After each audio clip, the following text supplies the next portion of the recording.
Questions you are asked are answered by way of the mimeobiotic communication device, an interface that allows interrogators to interact with organisms of all kinds, given that they are capable of a certain degree of reasoning.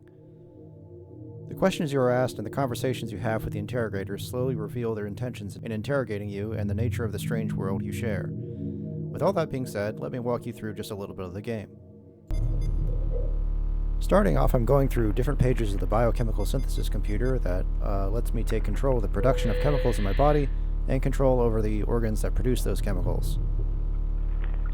In order to activate an organ, I need a certain degree of metabolic energy that I can only get through digesting food. Looking at the Send Chemicals page, I don't have any gastric juice I can send towards my stomach, so let's make some. I'm going to make gastric juice that is fairly ineffective. The proportion of acid to salt to water is not great, and it contains no digestive enzymes, but it's quick to produce and good enough for now.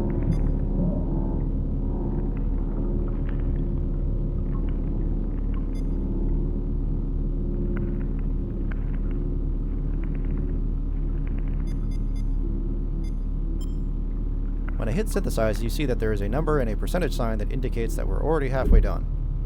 In this mode of the game, we progress through time via getting through the interrogator's questions, so let's answer one. We can see that this question asks for knowledge about our own beliefs about ourselves. There are many types of questions, and for most of them it is worth considering why we are being asked, and also what the question says about the world and what is desired of us by the interrogators. We can see now in the top left corner, our attention node is lit up. This indicates that there has been some change in that part of your attention. Attention nodes will appear and disappear, drop in and out, with information that is sometimes vital and sometimes incidental. In this case, our attention node is blinking because the gastric juice we have been synthesizing is ready to be set off to its destination. Now on the biochemical synthesis screen, I navigate to the Send Chemicals page and take a look at the details.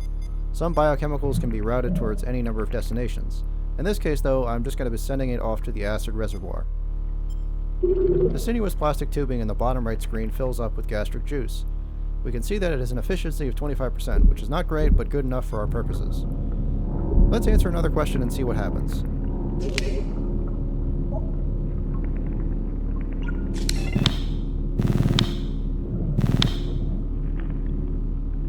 Well, look at that. We're rewarded for our cooperation. Let's use the life function matrix to grind up this food with our rollers. We'll then direct our gastric acid onto the food particles, which will kick up our metabolic reserve. And finally drain out the acid so our stomach complex is good to go for the next bunch of food. Going back over to the biochemical synthesis computer, we'll see that we have enough to activate the system in our body that lets us take advantage of a new enzyme.